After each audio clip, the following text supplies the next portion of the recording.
Alright, so I'm Chelsea Jofield, and I focused my question on how to rebalance technology and life. I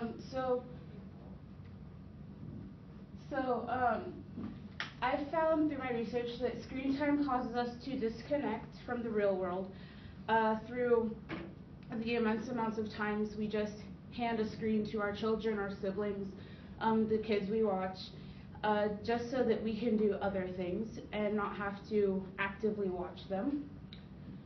I found that childhood obesity has dramatically increased since technology has become more fervent and more interacting with everyday life. And through this evolving technology and through constant screens, negative ads to food or activity is being bombarded to children or people, teens of young age. So speaking to social disconnection, I have found that with screen time, 8 to 18-year-olds consume an average of 7 hours of screen time a day. This includes being on a computer for homework, checking your social media, texting, reading an article, anything like this contributes to that time. And 7 hours is most of your working day.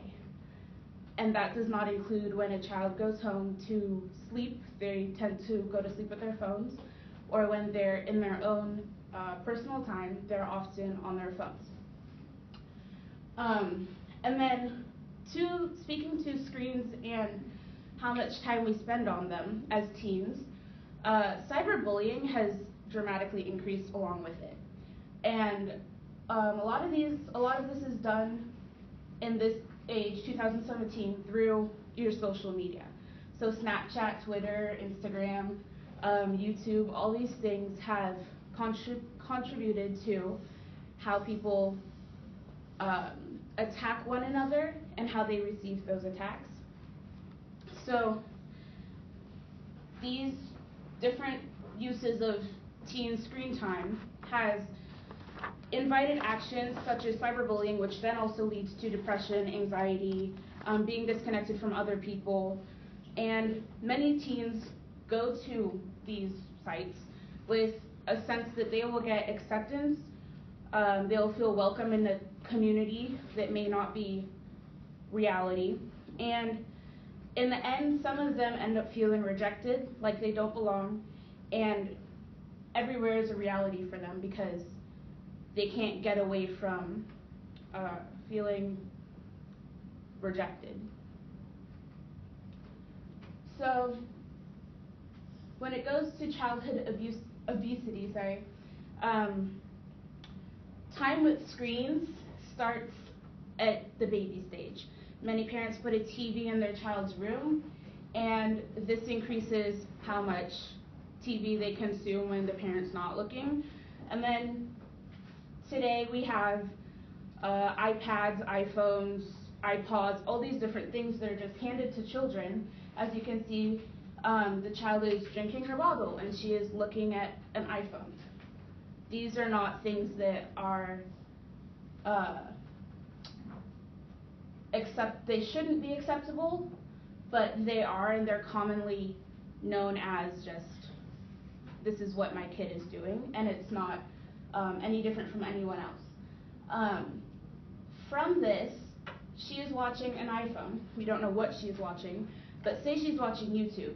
YouTube is not promoting healthy vegetables to her or healthy fruits. They're promoting a McDonald's ad, a Burger King ad. They're promoting, look, we have fruit rolls, fruit roll-ups, we have Gushers, we have these snacks that aren't healthy for you. They're full of sugar, but they have your favorite cartoon character on them. And these children are going back to mom and dad and saying, this is what I want, can I have it please?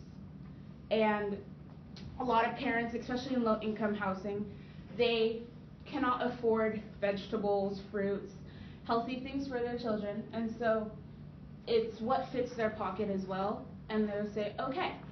And from that time, children grow up eating burgers, fries, high-calorie carbs, and things like that that don't attribute to a healthy lifestyle. So that adds to, for each hour of television viewing per day, children consume an additional 167 calories.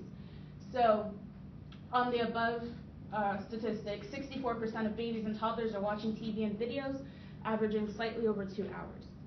That is an age range from 0 to 4. So from 0 to 4, every hour of TV you're watching, you're adding 167 calories that aren't being burned off, and nor are they healthy calories. So this is distribution of types of food in TV advertising targeted to children or teens. And it shows that your healthy foods such as dairy or fruit juices aren't 100% healthy, but they're healthier than your juices that have added sugar and preservatives. These are being advertised much less than your sodas and soft drinks, your fast food, candies and snacks, and sugared cereal. Sugared cereal is something that is perceived to be healthy. My kid likes this person on the cereal box, so I'm going to feed it to them. It is multigrain, whole wheat, all these things, yet it is covered in, let's say, 5 grams of sugar per 1 cup of cereal. No one ever follows 1 cup of cereal for their child.